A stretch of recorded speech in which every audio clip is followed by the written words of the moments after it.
It was the year 1889.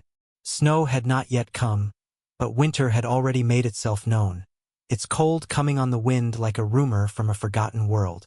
James Boone had just completed mending the south gate when he heard it. 3 light taps. Quiet. Tentative. Like a child wondering if she dared hope or if she should be afraid. He dried his hands on his coat and opened the door. 2 children stood there against the wide, empty plains. Small, thin figures engulfed in the sky. The girl couldn't have been more than 5 years old. Her dark curls tumbled with the wind, her cheeks red with cold. But she stood proud, cradling a small white puppy wrapped in a scrap of burlap. Next to her, a boy hardly 3 grasped her skirt, eyes wide and still. The girl gazed up, her voice almost carried away by the wind. "Can you please buy our puppy? Mama's really sick. We don't have any food." James said nothing. Not yet. He only clutched the doorframe, looking into their eyes, not knowing what kind of world he'd just entered. The puppy whimpered softly before going silent. He took a step back and swung the door open further. "Come in." The girl nodded and ushered her brother in, such as she had done countless times before, entering strangers' homes with quiet bravery and unsaid history.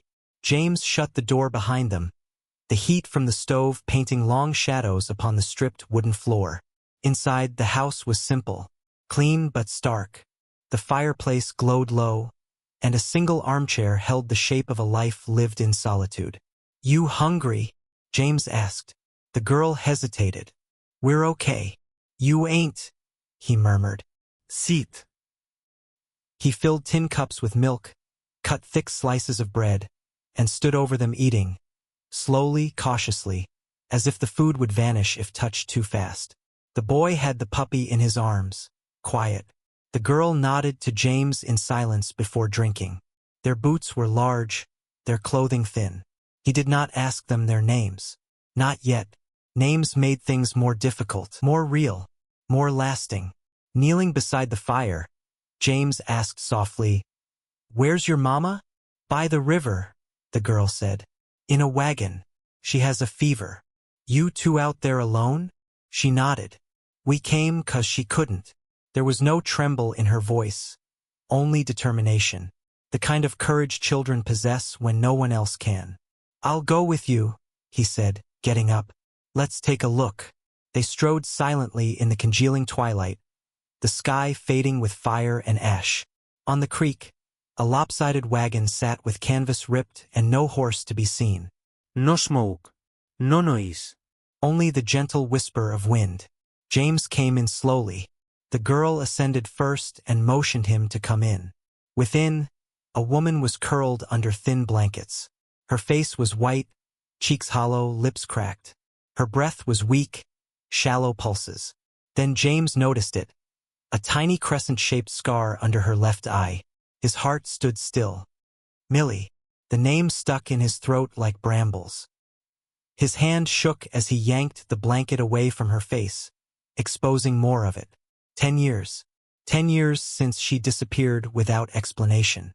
10 years of questions and no answers. He'd heard all the rumors. She'd married well, gone to the West, died, eloped with a preacher. He never pursued any of them.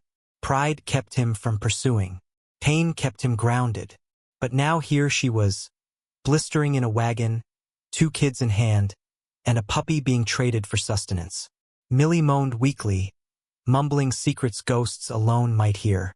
James came out into the air, his chest weighted by something knotted beyond articulation. The girl was outside. Her eyes were too knowing for her years. "She gets mighty fatigued," she said. "Sometimes she speaks to folks who aren't present." James knelt beside her. "What's your name?" "Millie," she whispered. He glanced at the boy. "Toby. How long you been traveling?" "Since spring." "And your ma? She ever mention a place called Lone Elm?" She nodded. She said it was the only place she ever felt like she could breathe. James swallowed hard against the knot in his throat. "All right," he growled. "We'll take her home now." He tied the wagon to his mule.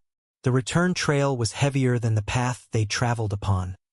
Full of silences, full of things unspoken. Millie rode with him. Toby remained home, hugging his puppy and his mother's hand. By the time they arrived at the ranch, stars had opened in the sky. James picked Millie up out of the wagon as if he were holding glass. She was too light, like her body had not remembered to grab on. He put her in his bed and coaxed the fire to burn. Mixed herbs, boiled water, all the old remedies his mother had taught him flooded back. He didn't call out her name, didn't voice his hurt, simply sat there, hearing her breathe. The children huddled beside the fire, the pup snuggled close. James did not leave Millie's side. Every breath she drew seemed to steal from the stillness between them. By morning, the fever had passed. Her brow was slick with sweat. James wiped it off and went out into the chilly morning light. He hitched his wagon once more, this time to town. They required medicine, provisions, linens. The children sat watching him depart, eyes wide with trust. Lone Elm hadn't altered much. The streets were mud-streaked, a leaning church, rumors in the air. Mrs. Fairley leaned over the counter at the apothecary like a cat poised to pounce. Well, Mr. Boone. Back from the dead. Need quinine. She sniffed. Heard a wagon came in. 2 children, ill woman. Thought she looked like Millie Wynne. But that'd be absurd. That girl married into wealth. No way she's here again, bumming. James didn't say a word. He didn't have to. Well, she grumbled, scooting the bottle over. If it is her, be cautious.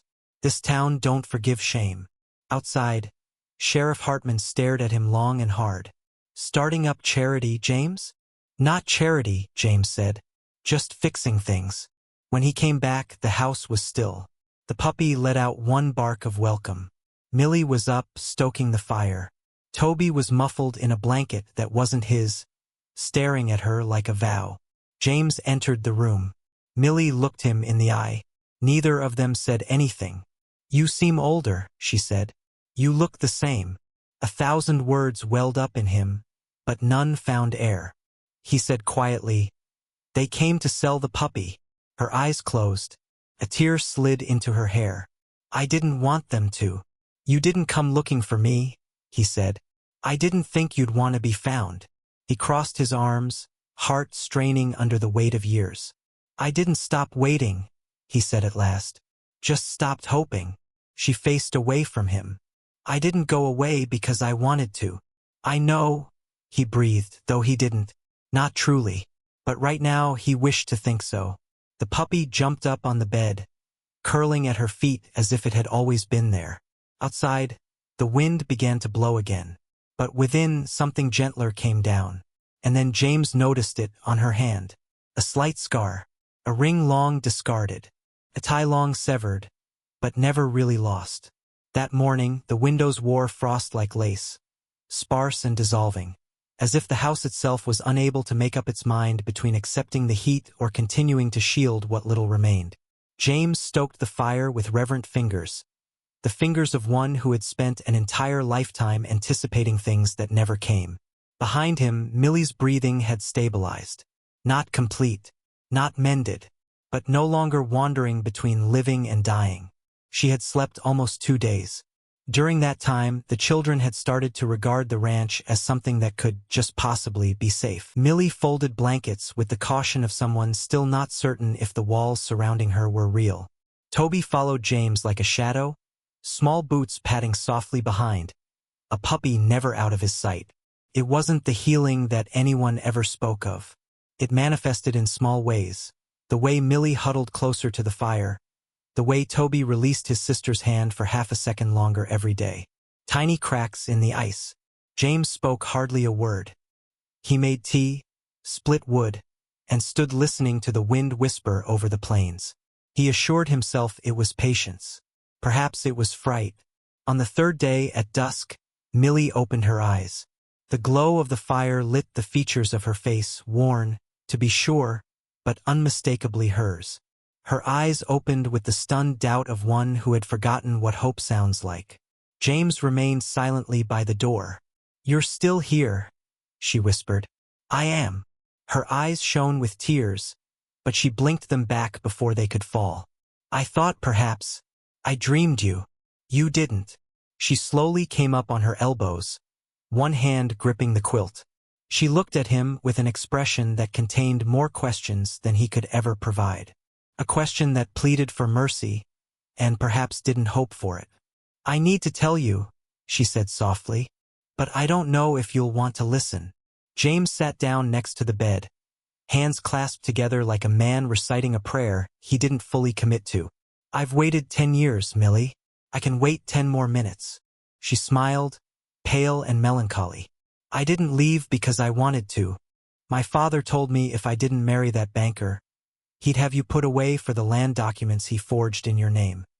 He swore he'd destroy you, wear your name into the ground until no one would ever hire you again. James blinked once, jaw clenched, but remained silent. I didn't think you'd live through it, she told me. You didn't even know. He despised you, James. Despised that I loved you. Despised that you had nothing, no family, no name. And I gazed at you as if you were everything.